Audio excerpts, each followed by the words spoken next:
Bienvenidos en esta mañana a la casa del Señor. Abre la palabra por el Evangelio de Lucas en el capítulo 13. Evangelio de Lucas, capítulo 13, versículos del 1 al 5. A lo largo de todo el capítulo anterior, el 12, el Señor ha estado intercambiando enseñanzas con sus discípulos y también con una gran multitud que se había amontonado, que se había acercado a donde Él estaba. De entre todas las enseñanzas que Él va a intercambiar con ellos, hay una que es principal y que se va repitiendo y que incluso termina el capítulo 12 con ello. Si tenéis tiempo a lo largo de esta semana, me gustaría que lo leyeseis. Y es la enseñanza de la necesidad que tienen de velar, la necesidad que tienen de estar preparados para el inevitable momento del encuentro con el dueño de la casa, con el amo, con el Dios Todopoderoso. Inevitablemente tendrán que rendir todos cuenta delante de Dios, delante de su juicio, delante de ese soberano juez que todo lo va a juzgar.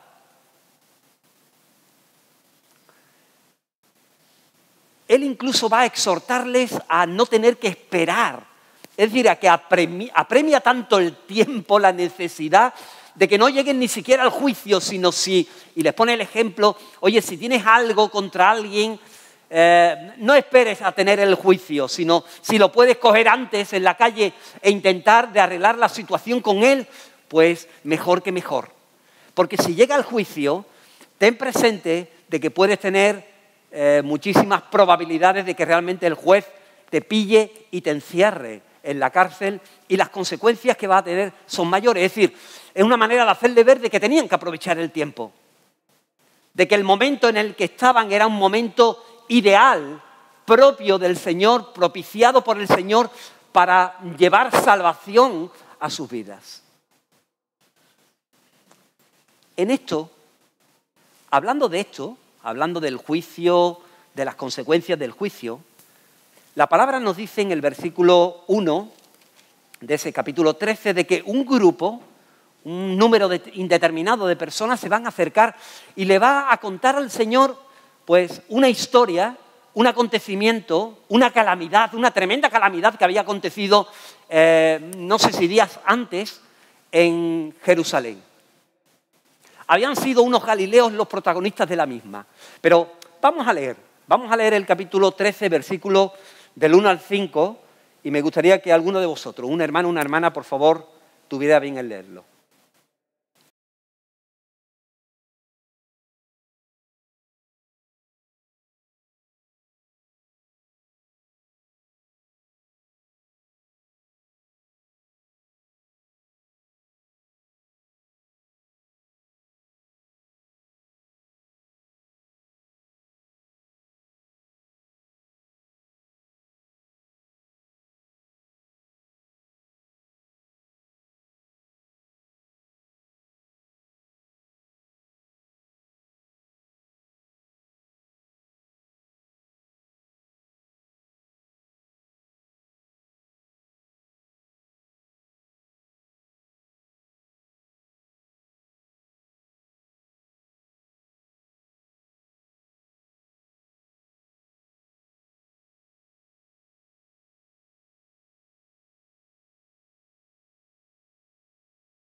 Gracias, mi hermano.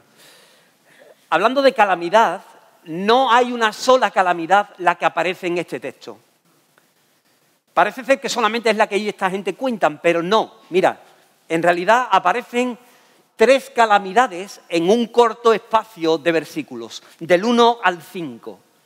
Aparece la calamidad en el templo, aparece la calamidad en la torre y aparece también la verdadera calamidad. La calamidad en el templo. Ese acontecimiento lo propiciaron unos galileos, seguramente de la secta de los celotes, eran gente revolucionaria, gente que atentaba contra los romanos. Tal vez bajaron de Galilea a Jerusalén en el tiempo de la fiesta, en el tiempo de los sacrificios, para eso, para aproximarse al templo y tener la oportunidad de sacrificar algo en el templo, algún cordero. Seguramente la guardia romana lo seguiría, de tal manera que por orden de Poncio Pilato, el gobernador en este tiempo, pues entraron en el templo, seguramente no disfrazados, no de soldados romanos, y bueno, cometieron dentro del propio recinto del sacrificio, cometieron una auténtica barbaridad. Empezaron a matarlos, a asesinarlos, y era tal lo que se produjo, que dice de que la sangre de ellos se mezcló con la sangre de los animales que estaban allí. Para un judío, ya no solamente morir de esta manera, asesinado y tan cruel y tan bárbaramente, sino lo más repugnante para un judío es que ritualmente se mezclaran ambas sangres, la sangre de los sacrificios con la sangre de estos cuerpos, de estos hombres. El Señor conoce la mentalidad de ellos, conoce la forma de pensar que tiene el judío. El judío tiene una forma de pensar que ante una desgracia determinada, ante un hecho concreto determinado, desgraciado o un accidente, pues siempre buscaban un efecto casual, un efecto causal, un efecto de origen, siempre en el pecado. Es decir, si tú tienes una enfermedad, si tú has padecido un accidente, si tú has padecido una desgracia de este calibre y sobre todo donde la sangre al final se ha mezclado con la sangre del sacrificio, es porque realmente ya no solamente los malos son los romanos, sino que es que estos hombres algo habían hecho para tener una muerte de esa manera. El juicio de Dios ha estado en ellos. El Señor, que conoce esta forma de plantear las cosas, esta forma de interpretar las situaciones, accidentes o circunstancias que puedan rodear una vida, les hace la pregunta: ¿pensáis que estos galileos, porque padecieron tales cosas, eran más pecadores que todos los galileos? Es decir, ¿veis la mano de Dios en todo esto? ¿Veis el juicio de Dios? Yo que os he estado hablando del juicio de Dios y vosotros me contáis esta historia, ¿para qué? Porque creéis que realmente el juicio de Dios está aquí, en ellos, pero en vosotros no. El Señor responde de una manera categórica y le dice: no. Antes, si no os arrepentís, ¿qué pasa? Todos pereceréis igualmente. Aparece una segunda calamidad que ya no es traída por estos hombres, sino por el propio Jesús, que aprovecha la oportunidad e introduce una segunda calamidad que hacía muy poco tiempo también que sabía, tal vez, no lo sé, pero bueno, se supone que había acontecido. Estaría fresca en la memoria de ellos. ¿O pensáis, dice, que lo que ocurrió en esa torre que se cayó, por lo visto, los romanos requisaron un dinero del templo y con ese dinero requisado del templo empezaron la construcción de un acueducto que llevaba agua a Jerusalén? Se supone que el derrumbe de esta torre fue ocasionada por las obras de ese acueducto.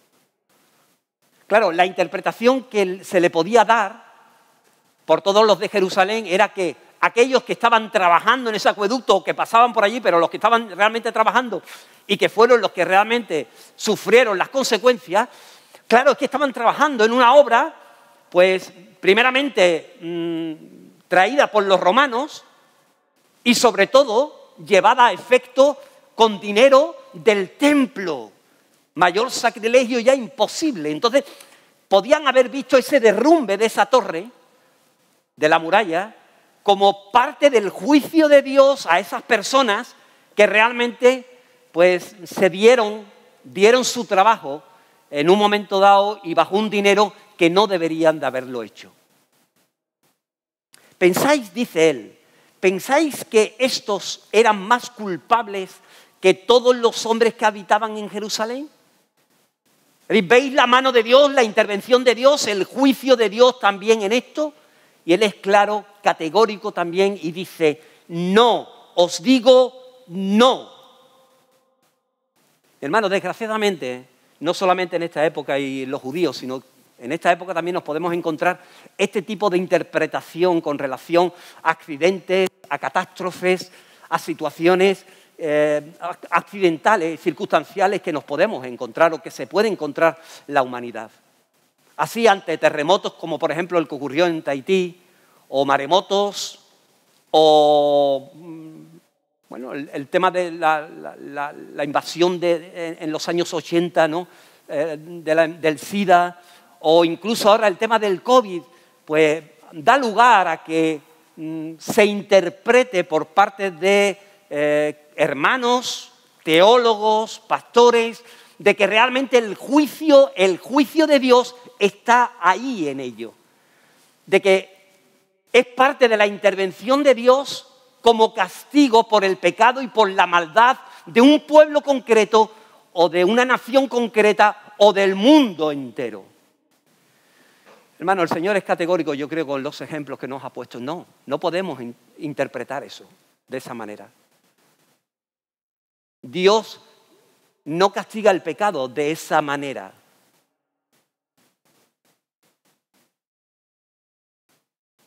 Puede enseñar, puede mostrar, puede que nos sirva de signo, de señal, pero realmente la intervención y la mano de Dios dice, no está aquí en esto.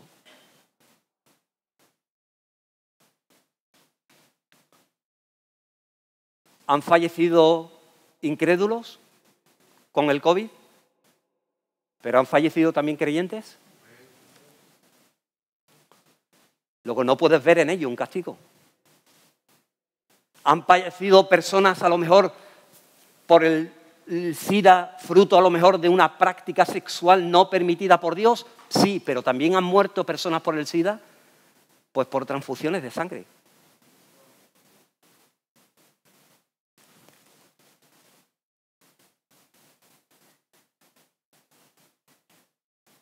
Hay personas que tienen accidentes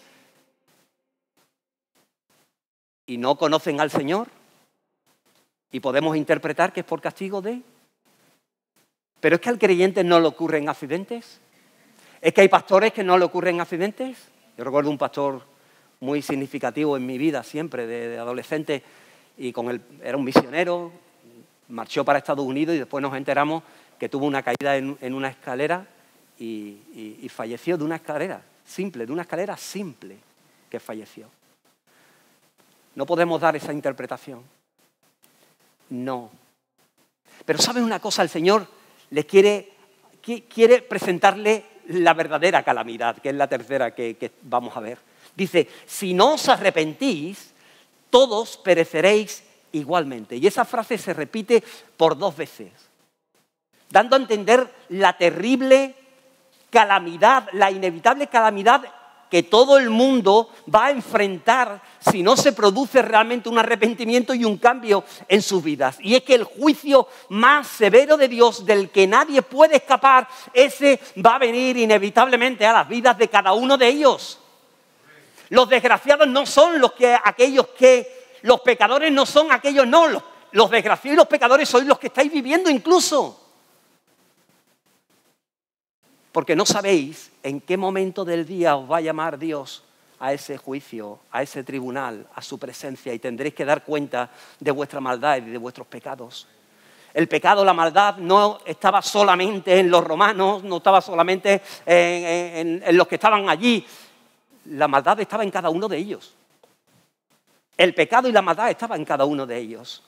Y ese pecado y esa maldad, tarde o temprano, le traería consecuencias a su vida.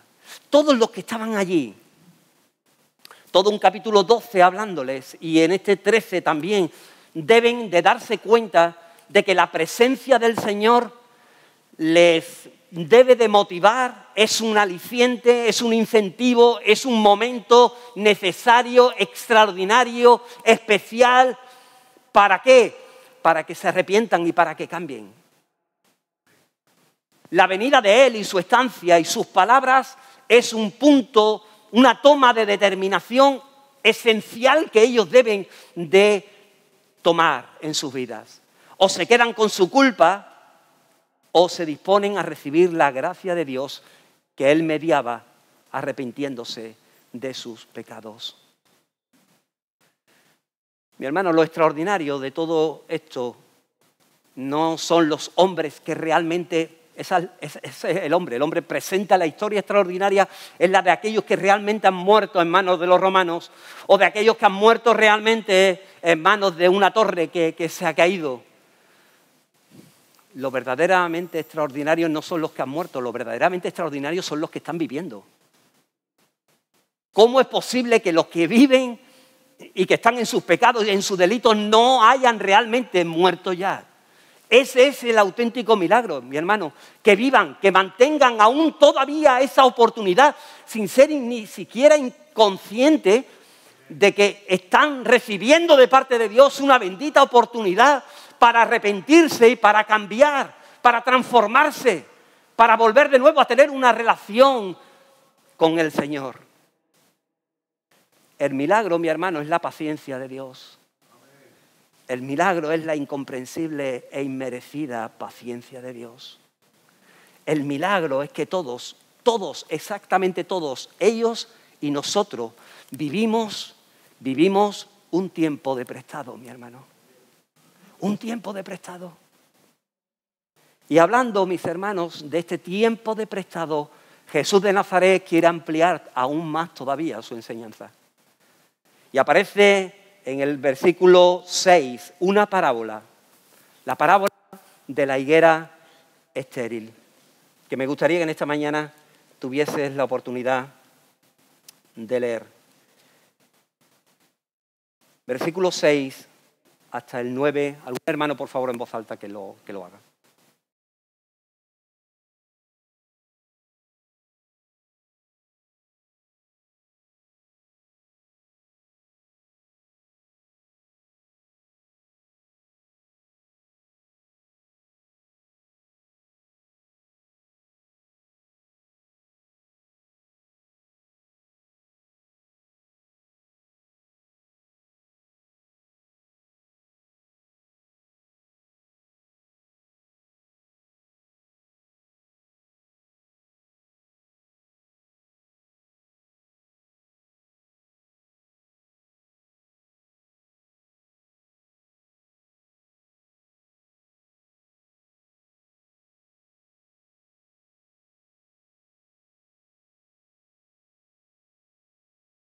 Hermano, encontrar una higuera en un viñedo era algo muy normal. Es normal hoy en día y en este tiempo en Palestina era todavía mucho más normal. Lo que es la viña, la higuera y el olivo son tres frutos, son tres elementos que tienen mucha representatividad para el pueblo de Israel, para el pueblo del Señor. Representa la prosperidad, la bendición de parte de Dios.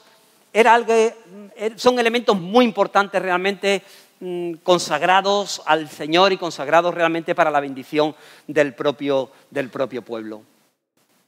Nos dice la palabra que este hombre, el propietario, llevaba 3 años sin que obtuviera ningún fruto de esa higuera. Bien, tenemos que ser conscientes de que no llevaba solamente 3 años esa higuera plantada. Toda higuera que es plantada, por ley, por la ley de Moisés, no podía tocarse, no podía recoger ningún fruto de la misma en los 3 años primeros. 3 años en los cuales se consideraba a esa higuera incircuncisa, es decir, no bendecida, no tocada, no se le podía tocar, ¿vale? Tú la plantabas y tenías que ser consciente de que tenías que estar 3 años sin tocarla. Al 4º año, los frutos de la misma, era normal ya que el 4º año ya tuviera frutos, se recogían y se dedicaban especialmente todo para el Señor, exclusivamente todo para el Señor.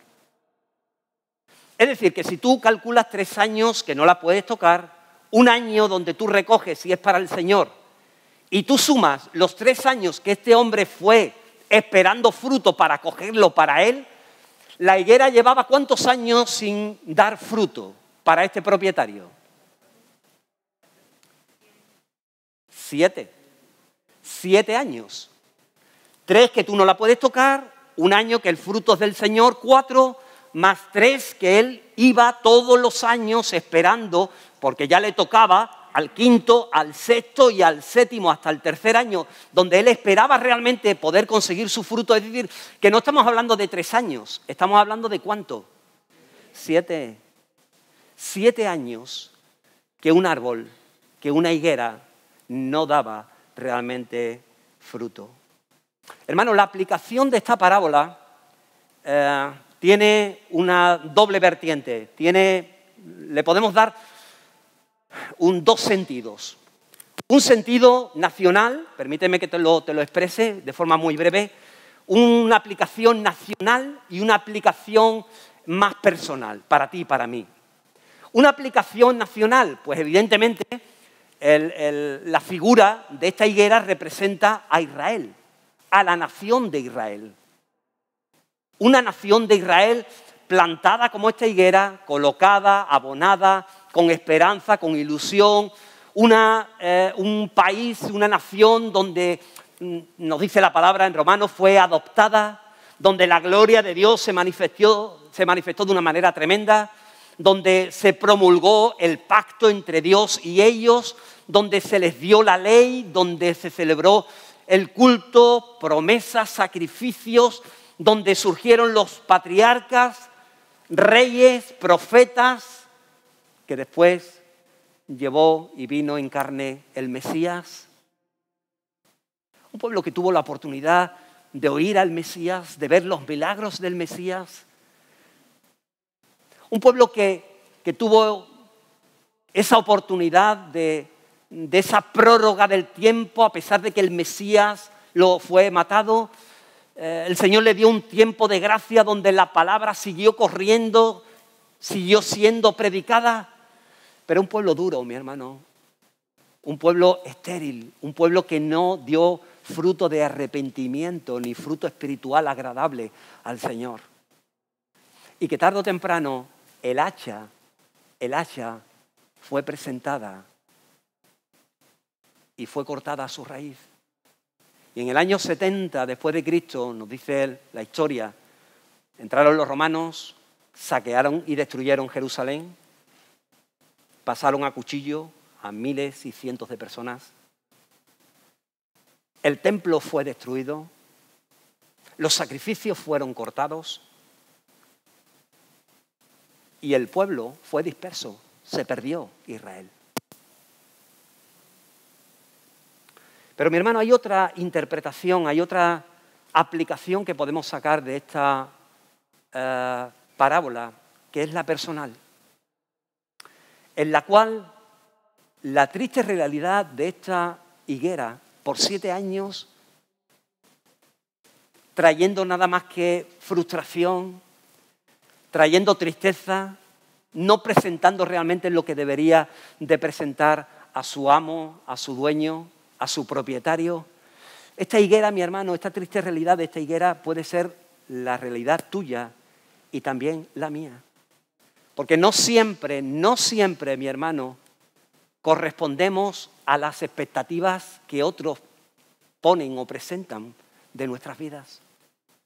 No siempre ofrecemos los frutos que al Señor le agradan o que otros realmente necesitan. A veces nuestros frutos son tremendamente decepcionantes. No están a la altura de lo que realmente se está esperando ya de nosotros, de nuestra madurez y de nuestro tiempo.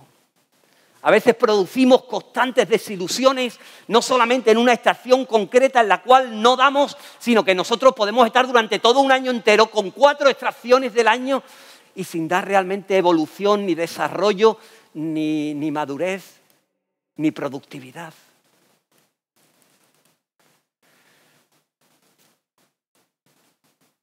Desgraciadamente, hermanos, somos más ricos en promesas no cumplidas o en esperas malogradas.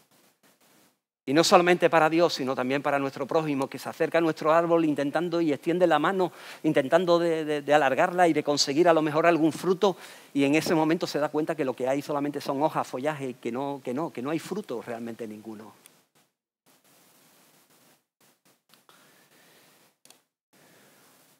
He aquí, hace 3 años que vengo a buscar fruto en esta higuera y no la hallo. Y el propietario ordena que la talen, que la corten. El verbo en concreto ahí, cuando dice córtala, no está hablando de la idea que nosotros tenemos simplemente de cortar. El verbo ahí significa arrancar por completo, de raíz. En el campo no se talan ni se cortan como hay algunos árboles que veis, sino que evidentemente se mete la máquina, o se mete en este caso máquina, bueno, hasta se mete lo que es el azadón o la zoleta, y hay que quitar y hay que hacer el zócalo bien grande, bien amplio, para realmente sacar todas las raíces del mismo. Sin embargo, dice la palabra que un viñador, el que está al lado del propietario, le pide que considere la situación. Entra en escena y le dice que le conceda un poco más de tiempo a ese árbol. Y bueno, y si ese árbol es productivo en ese año, él va a acabar, va a intentar de ayudar todo lo que pueda, va a abonar, va a dar el aporte de estiércol y de nutrientes que realmente pueden necesitar, que él cree que realmente va a activar de nuevo ese árbol. Y si se produce bien, y si no se produce, bueno, pues entonces sí, partiendo ya de ese tiempo, pues entonces puede realmente cortar.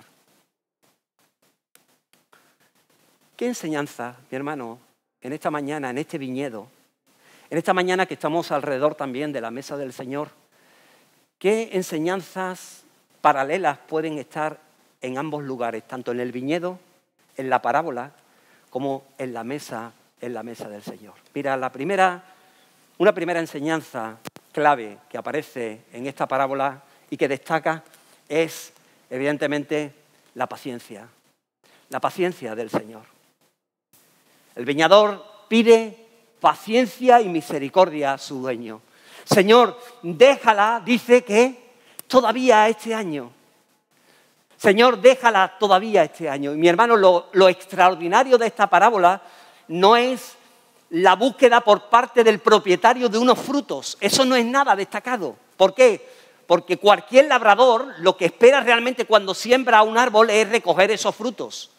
Tampoco es nada destacado, pues que la voluntad de este hombre, al ver la esterilidad del mismo, pues es la de cortarlo, porque son ya 3 años los que realmente lleva sin frutos. Cualquier labrador haría realmente eso. Tampoco es nada destacado la decisión firme e irrevocable de cortarlo si no da frutos después de 1 año de espera, porque es lo lógico también. Diríamos, faltaría más. Después de tantos años y después de una última oportunidad, de 1 año más de extra, de prórroga que te estoy dando, oye, no es destacado que realmente haya ese sentir y esa pauta de conducta de eliminar realmente ese árbol. No, mi hermano, ¿sabes lo que es novedoso, extraordinario en esta parábola? Pues que con una higuera tan estéril se tenga tanta misericordia. Que con una higuera tan estéril de tantos años, no estamos hablando de 3, estamos hablando de 7, se le conceda aún todavía una posibilidad. Se le dé una prórroga todavía. Se le conceda una posibilidad. Hermano, me parece que el viñador se pone rápidamente en contacto emocional con el propietario. No tarda mucho en convencerlo, porque me parece que entre ambos hay una sincronización perfecta. Entre ambos hay un deseo realmente de no cortar, de no arrancar y de darle una nueva oportunidad a esta viña. Quiero pensar, mi hermano, que cada año que no doy fruto, hay alguien que está intercediendo por mí en el cielo al Padre y está diciendo, dale un año más. Dale un día más. Dale una nueva oportunidad. Señor, dale un tiempo más de misericordia. Puede que sea. Hermano, si hay algo que Dios tira de nosotros o con nosotros es de misericordia. Misericordia. Una paciencia y una misericordia amplia, sufrida, valiente, arrojada, a veces muy incierta, tal y como somos, pero paciencia. Él es consciente de que cada uno tenemos nuestro tiempo. Él es consciente de que hace falta a veces tiempo para poder llegar a comprender, para poder llegar a acoger, para poder percibir realmente la situación en la que uno se encuentra y la necesidad de cambio, de transformación, de arrepentimiento. Paciencia con tu vida y con mi vida. Pero también creo, mi hermano, que nosotros tenemos que ser pacientes con Él y con nuestro prójimo. Esta parábola me enseña no solamente a percatarme, a ser más sensible de la paciencia de Dios para conmigo, sino también qué tipo de paciencia tengo yo conmigo mismo y con los demás. A veces no me sé esperar, no me doy personalmente el tiempo suficiente. A veces soy tan hiperactivo, tan impulsivo, tan desesperante conmigo mismo que no me doy el tiempo, no permito fraguar realmente los acontecimientos. Y lo mismo me puede pasar cuando al final lo exteriorizo, lo generalizo al resto de personas que están a mi alrededor.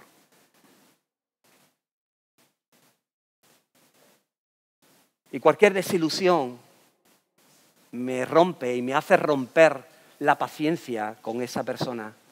Cualquier no obtención de un deseo, de un capricho, de un fruto determinado, me hace perder esa paciencia, ese tiempo, esa resignación, perder esa oportunidad de espera con esa persona. Hermano, lo que oigo de mí, déjalo todavía este año. Y lo oigo más de una vez al cabo del día y de las semanas. Es lo que también tengo que poner y hacer realidad para con los demás. Eso que oigo lo tengo que poner también en mi boca y en mi corazón y en mi cabeza para con los demás. Hay veces, mi hermano, que puedo pensar de que, o puedes pensar de que ya es demasiado tarde. Que la situación es ya irreversible, que la paciencia, que las soluciones, que las opciones realmente se han ya acabado, de que ya no hay solución, de que han sido tantos años, de que ese árbol, esa higuera es estéril y seguirá estéril toda la vida. Y catalogo y diagnostico y lo coloco ya como algo ya persistente, como algo ya definitivo. Hermanos, si Dios no es así conmigo, no lo puedo ser con los demás tampoco, ni conmigo mismo, ni conmigo mismo. Pero podemos también pensar en el plano opuesto, el pensar de que tenemos un Dios de tanta paciencia, un Dios tan bueno, un Dios tan misericordioso, que realmente, bueno, pues ya habrá momentos, ya habrá tiempo.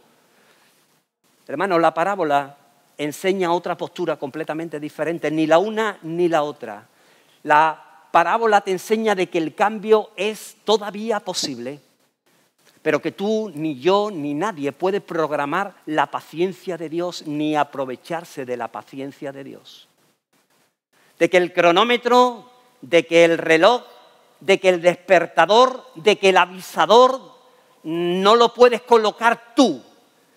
De que no puedes tú dar el tiempo adecuado para el cambio. Ahora no, pero pondré el despertador para dentro de un mes, para dentro de un año, porque todavía no, soy joven, tengo tiempo, hay que disfrutar, no puedo, ahora no es el momento de pagar el precio, ahora no.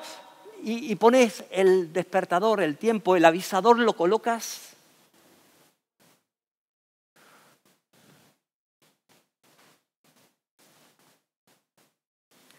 El tiempo de la misericordia se alarga para hacer posible el cambio. Pero tú no eres nadie para manipularlo, ni para aplazarlo, ni para colocarlo siquiera. Hermano, cuando todos los indicadores me señalen que el cambio de una higuera es imposible o muy complicada, muy difícil, la parábola me enseña a tener paciencia y a perseverar y a mantener esa actitud de seguir abonando y trabajando la tierra, esperando que tal vez el milagro llegue. Hermano, que esa tierra fertilizada con justicia y con esperanza dará tarde o temprano algún día alguna posibilidad, algún fruto ansiado. Y mientras eso no ocurre, mi hermano, porque tal vez yo no soy participante directo, sino indirecto, tal vez yo no soy el que debo de coger esa zoleta o ese abono, son otros, pero tengo un papel, me parece, importantísimo en toda esa situación, que es la de intercesor, la de mediador. Tengo que coger el papel y el corazón de Cristo y poner a ese hermano, a esa higuera estéril, delante de la presencia del Señor y clamar al Señor y decir: Señor, déjalo un año más. Déjalo un año más, Señor. Tal vez yo no tengo el control, tal vez yo no tengo la situación, tal vez por mi propio esfuerzo yo no puedo hacer que realmente los frutos lleguen, los cambios lleguen, la transformación llegue, porque está fuera de mí, Señor, porque ya se me ha ido la dirección, se me ha ido la responsabilidad, se me ha ido la tutela, se me ha ido. Pero, Señor, mi papel sigue siendo importantísimo. Intercesor. Sigue clamando por esa higuera estéril que tengas en tu vida. Sigue clamando que el Señor le dé un día más para dar esa oportunidad de cambio y de entrega. Un segundo punto, mi hermano, que aparece en este pasaje es la entrega. Hasta que yo cabe alrededor de ella y la aboné. El viñador se entrega desinteresadamente. Si algo vemos no solamente es la paciencia, sino si algo se aprecia también en este pasaje es, y que se asemeja realmente a la mesa, a los elementos y a lo que representa esa mesa, es la entrega desinteresada a la labor. El sacrificio, mi hermano, el esfuerzo, el coste de la inversión que realmente se sufraga por parte del viñador. La esperanza de cambio, el deseo, el anhelo, la ilusión realmente. Hermano, ¿cuánto necesitan las tierras que se riegue con la palabra, que se riegue con el Espíritu Santo? ¿Cuánto necesitamos que tú y yo, mi hermano, nuestras tierras a veces están muy secas, a veces están tremendamente duras? ¿Cuánto necesitamos esa entrega, ese trabajo personal, esa labor terapéutica en nosotros que realmente rompa esa dureza, nos haga ser más flexibles, nos haga ser más abiertos, nos haga ser más obedientes, más sumisos, nos haga ver realmente las cosas de una manera mucho más profunda a como realmente la vemos? ¿Cuánto necesitamos, mi hermano, la lluvia del Señor en nuestros corazones, la lluvia del Espíritu, los ríos del Espíritu en nuestras vidas? ¿Cuánto necesitamos la palabra de Dios? Que nos abone, que nos dé los nutrientes que realmente necesitamos. Pero no solamente hay paciencia, no solamente hay entrega. Hay un tercer elemento que no se puede obviar, que es la limitación. La limitación. Hay un tiempo limitado. Hay un momento de empiezo, pero también un momento de acabar. Dice: y si diere fruto, bien. Y si no, ¿qué? La cortarás después. Hermano, si no se va a querer ser beneficiado por la zoleta o por el abono invertido, al final tenemos que ser conscientes de que se caerá por el golpe del hacha. Él ha puesto un límite, y tenemos que saber aprovechar el beneficio de la gracia de Dios, del tiempo de la gracia de Dios en cada una de nuestras vidas. Decía Spurgeon, mi hermano, que en uno de sus libros, de que una vez más, todavía este año, decía el hermano, y podría ser tal vez por este año, la cruz es levantada como el faro del mundo. Y es cierto, nuestro mensaje es cristocéntrico, nuestro mensaje es la cruz realmente de Cristo. Y ese es nuestro objetivo y nuestro mensaje, pero solamente por un año. Y podría ser, dice el hermano, por este año. ¿Por qué? Porque pronto el Señor Jesús vendrá una segunda vez. Y dice literal, dice, y entonces el resplandor de su trono ocupará el lugar del ligero esplendor de su cruz. El trono dará paso a la cruz. Y la luz del trono, mi hermano, no se puede comparar con la luz, evidentemente, de la cruz. Y el juez será visto en lugar de un redentor.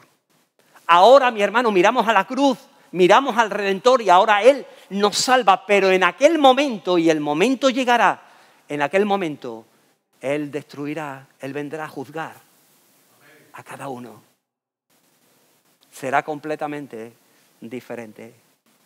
Hermanos y hermanas, en la mesa de la comunión, al igual que en la parábola, experimentamos un acto redentor, un acto de salvación. La higuera lo experimentó ese día, cuando llegó ese dueño y la intercesión y esa prórroga de ese viñador provocó en el corazón del propietario que realmente fuera así. Coincidió, misericordia y justicia coincidieron en ese lenguaje, en ese día, en esa comunicación y llegaron a un común acuerdo de prorrogar un año más las posibilidades de esa viña.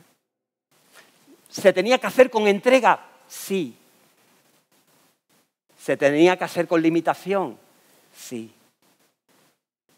Mi hermano, estamos en esta mañana sentados alrededor de la cruz del Señor. Y esa cruz también nos habla, esa mesa, ese pan y ese vino, nos habla también, mi hermano, de la paciencia que hemos hablado en esta mañana.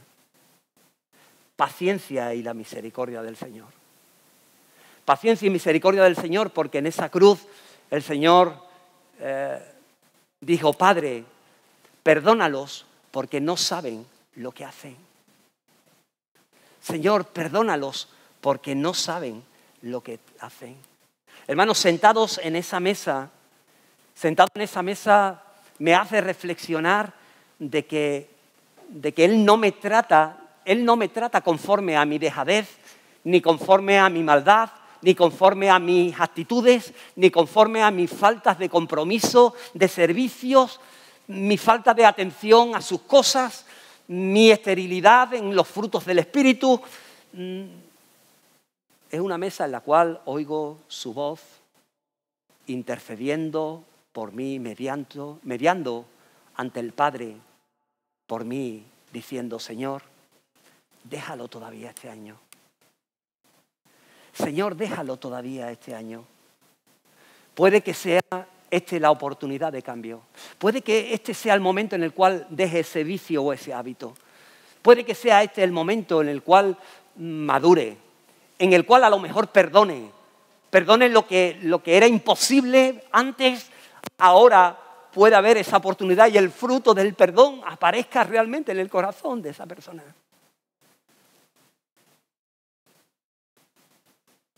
Puede que esta vez madure, que esta vez cambie. Puede que esta vez deje de darse ya de boca y de caídas y de recaídas y que realmente haya una entrega completa, total. Puede que esta vez sea la oportunidad. Esta mesa me recuerda que es una mesa donde se recibe paciencia, donde se recibe esperanza, donde se recibe posibilidad de cambio. Hermano, una mesa donde lo extraordinario es que me permita realmente sentarme en esa mesa y participar como hijo. De que en esa mesa pienso en la misericordia que se me ha concedido y Y tengo la oportunidad también de reflexionar por un instante en mi vida y de pensar, Señor, ¿cuáles son los frutos que yo tengo? ¿Te estoy dando realmente los frutos que tú te mereces, Señor? ¿Estoy representando realmente los años, el esfuerzo, el trabajo que otros ya han desarrollado, Señor, en mi vida? ¿O todavía hay áreas en las cuales la esterilidad permanente está ahí, Señor, floreciendo? Pienso, mi hermano, también en el trato y la paciencia y la expectativa que tengo también para con los demás. Me hace reflexionar el trato que Dios tiene conmigo, pero también me hace evaluar el trato que yo tengo también con los demás. Y sobre todo, mi hermano, el trato que yo tengo con las higueras estériles.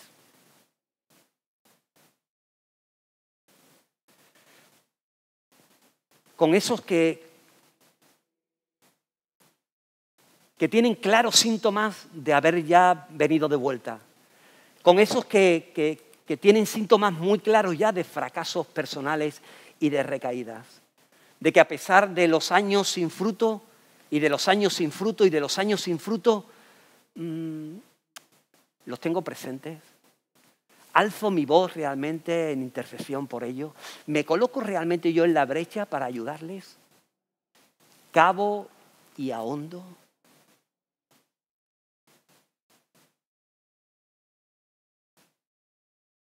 Hermano, no es solamente la paciencia, sino también la entrega. La veo en esa mesa, en esa cruz. Esa entrega del Señor desinteresada, esforzada, sacrificial por tu vida y por mi vida. Y dice la palabra que Él nos dio vida cuando estabais muertos en vuestros delitos y pecados.